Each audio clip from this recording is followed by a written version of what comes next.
What's up, guys? This is Ty Zen from prisonorfreedom.com. It's a blog where we talk about the tools, the techniques, and the strategies that allow people to find freedom in their lives. And in this video, I want to share with you guys something that my wife and I recently discovered. So, many of you guys know that I've been living in Texas for most of my life, and when I was young, I grew up around the Houston area, which was near the ocean, and I really liked living near the ocean, and I didn't realize how much I missed it until I started working in Southern California, around the San Diego, Los Angeles area, and it made me realize that I really need to move back to the ocean area. So I was debating whether or not to live in Southern California or move to Southern California or to Florida. And so I asked a lot of my friends that live in Florida and a lot of my coworkers and a lot of people that I know and business associates that live in Florida, but none of them could really give me an accurate answer as to why Southern California was more expensive versus Florida, when Florida has more beautiful beaches, the water's warmer, the beach is a lot wider, a lot cleaner, the water's clear. So what is it that makes Florida less expensive than Southern California?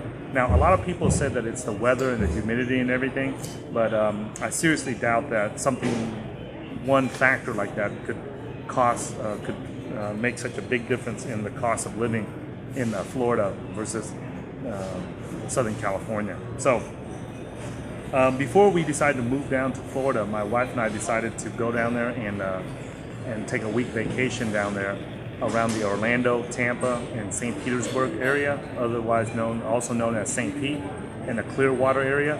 And so after spending a week in Florida, my wife and I decided that we did not want to move to Florida. It was not the same as Southern California, and I want to share with you guys some of the things that we discovered that none of our friends and business associates were able to let us know that was the difference between living in Florida versus living in Southern California. Okay, so there are several topics that I will cover as I talk about living in Florida versus living in Texas. Okay, so for anybody that wants to move to Texas or to Florida, just keep these things in mind. If you guys are wondering, I'm broadcasting right now from Dallas-Fort Worth International Airport. It is the biggest and the best airport in America, hands down. No airport that I've seen in America comes even close to Dallas-Fort Worth Airport. Okay, so let's go ahead and get started here while the announcer's off. The first thing I want to cover is the land and the environment and the terrain of Texas versus Florida. The first thing that you'll notice is that in Florida there are lots of palm trees, but other than the palm trees, when it comes to the vegetation, right, there really is not that much different as far as the landscape goes. The palm trees are the only thing that separates, that makes it different between Texas vegetation and landscape versus the Florida landscape. Okay. Otherwise, the rest of the plants and the vegetation and the landscape in Florida is almost identical to Texas. Matter of fact, I live in Dallas and Austin and Houston, and I've been down to San Antonio quite a bit throughout my life. So I'm very familiar with and I've also lived out in Big Springs, where the desert's at, out in West Texas. And I've also lived out in East Texas, near the border to Louisiana. So I can tell you guys that the landscape, as far as the vegetation and the plants go in Florida and Texas, they're almost identical. The only thing that you notice that is different are the palm trees. Okay. Next, I want to talk about I also forgot to mention, I got my cheat sheet here, right? The grass in Florida. I don't know anything about grass, but I do notice one thing is that the grass down in Florida is much bigger, wider, and thicker than the grass that's in Texas. In Texas, we have that same thick, wide blade grass, but there's also plenty of places where there's a lot of thin grass, like the ones that they use on the golf courses and stuff. And if you like that, Texas has a lot of places that have those, and a lot of neighborhoods and yards that have that. Whereas when I was going throughout Orlando, St. Pete, Clearwater, and all those places in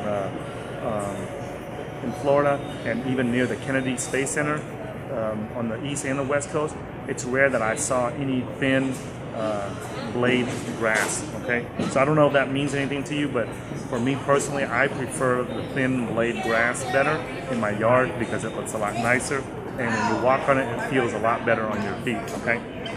The next thing that I want to cover is the architecture of Florida versus Texas. Okay. As far as the architecture goes of the residential homes and the commercial buildings, Texas architecture, in my opinion, is way more superior. And when I say superior, I should not say that it's better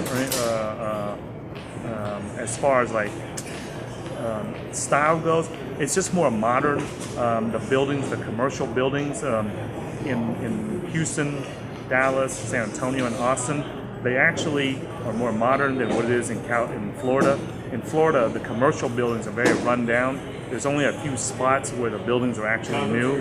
And when it comes to homes, residential homes, the homes in Florida are much more expensive along the coastline than the houses that's on the lakefront and on the ocean front in Texas and Florida are about comparable. Okay, but there is one thing that is very different, is that in Texas, whenever you live in a good residential neighborhood, you have to drive quite some time outside of your house before you run into like a poor neighborhood or a ghetto. So like the area that I live in North Dallas, around the Louisville, Carrollton, and Flower Mound area, you would have to drive like about 40 minutes north, east, southwest, in any direction that you want before you run into a really ghetto neighborhood. Whereas in Florida, almost all the neighborhoods that we looked at, the ocean front, the first line of houses that's on the ocean front or on the lake front would be like $1 million homes. But then as soon as you go in one block, the houses become very run down, they're very old, and they're very ghetto, in my opinion. So I can say that with a high degree of accuracy because I grew up in the ghetto, so I can easily recognize what a ghetto neighborhood looks like. Now, unfortunately, the houses in Florida, if you go from the ocean front, where it's $1 million home, to right across the street, the houses will drop down to like $600,000 to $700,000, and then if you go inside a block, it drops down to like $300,000 to $400,000, and the value of the homes drop significantly and very dramatically. Whereas if you go through the North Dallas area, around the Flower Mound, the Carrollton, the Plano area, the homes do not drop in value that significantly. Like if you live in a neighborhood where the homes are $500,000, like all the new homes that's built in North Dallas, most of them are all close to $500,000 or more as of 2014, 2015. And you have to drive a significant distance in order for the home values to drop from $500,000 down to like $100,000 or $150,000. Mostly lower end homes are in the southern half of Dallas, but in the northern half, they're all very, very nice and very good homes. Okay, so that's something that I noticed about the residential neighborhoods in Florida versus in Texas.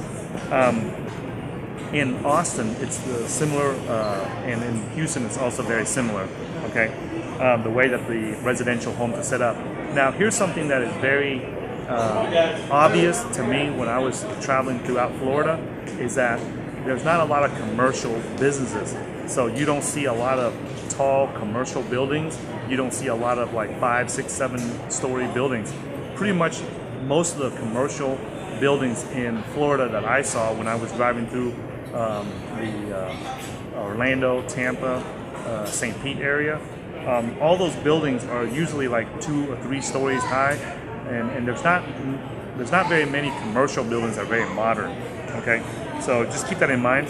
If you compare that to something like Dallas, Dallas has the largest concentration of Fortune 500 companies in the world. Their international headquarters are right here in Dallas, and so because of that, you see lots of big new buildings, lots of new commercial construction that you normally don't see in places like Florida. Okay. And I'll come back to the business aspect of Florida versus Texas in a minute. I just want to continue on with the landscape and the terrain and the environment of Texas versus Florida. Okay. The other thing that you want to be aware of between the landscape of Texas and the land of Texas and Florida is the weather. That is something that a lot of people talk about in California and in Texas when they compare themselves to Florida. Hands down, the humidity in Southern California, there's like no humidity at all. I mean, they run out of water. They're under really serious drought problems in 2015, okay, as I'm making this video. In Texas and Florida, the humidity, in my opinion, is about the same. Some people say that the humidity in Florida is a lot higher than Texas, but I would say that if you're in Dallas or in Austin or in San Antonio, the humidity is just a little bit less than Florida, simply because it's farther from the Gulf of Mexico. But if you live like in Houston, the humidity is almost the same as it is in Florida. And if there is any difference between the humidity in Florida versus Texas, to me it's not a big and noticeable difference, okay? Now, there is a noticeable difference in the temperature, and I don't know how to describe this accurately, but it's not just the temperature as far as like degrees of how hot it is in Texas versus Florida. Like when Texas gets hot on a bright, sunny summer day, like in July or August, you can actually drive through Texas in your car, and you have no tint on your window. And when the sunlight comes through the car window and hits your arm as you're driving, you can feel the heat of the Texas sun. And it's it can be hot, but it's not something that's painful, and it's not something that's unbearable.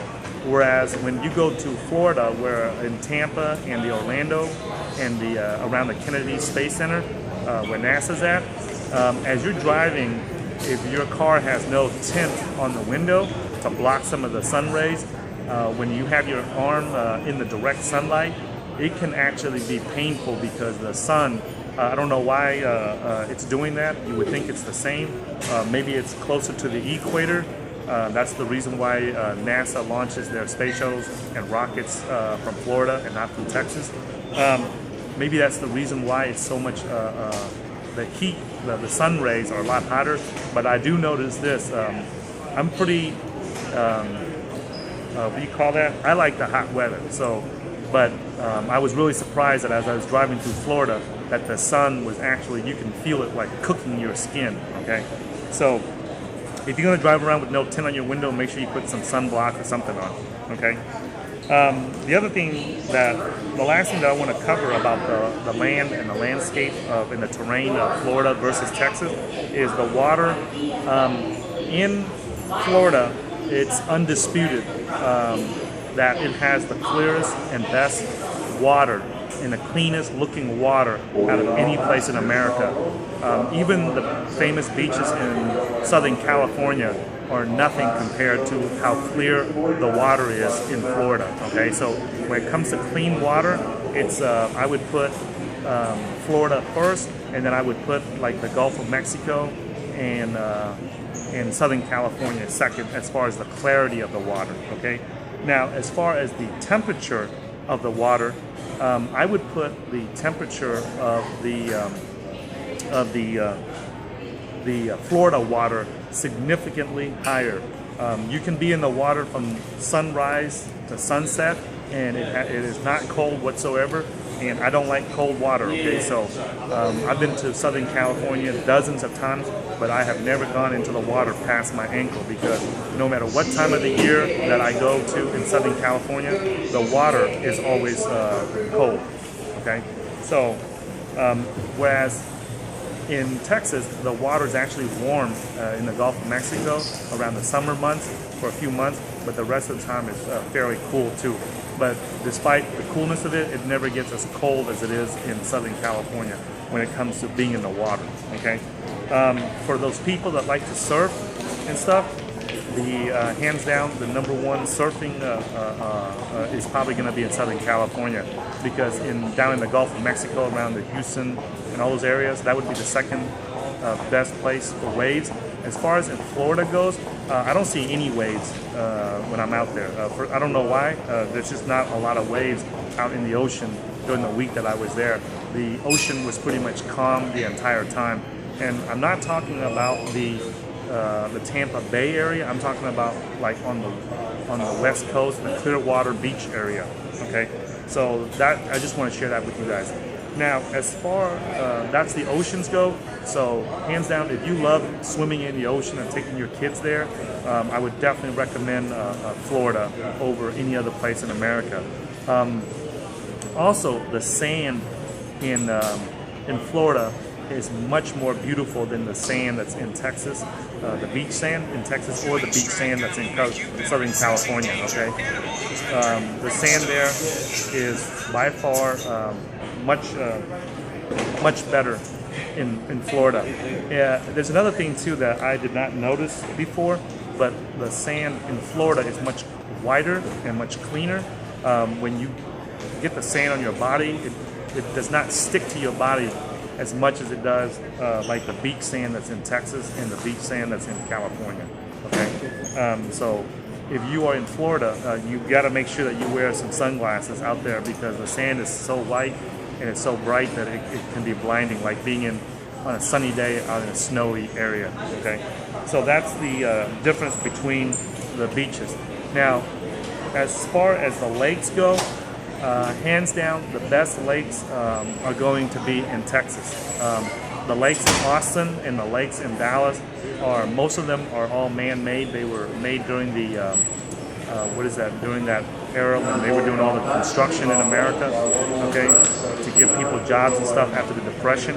So there's a lot of man-made lakes in Texas, especially around the Dallas and the Austin, Texas area. Okay, the lakes are, in my opinion, and the creeks and the rivers in Texas are much more beautiful and much more alive than the lakes in Southern California or Florida. Okay, it's not even a comparison in Southern California, because they're dying of thirst and water over there. They have really massive drought problems. Okay, because they never took the time or spent the money to build dams and lakes to store water and create reservoirs.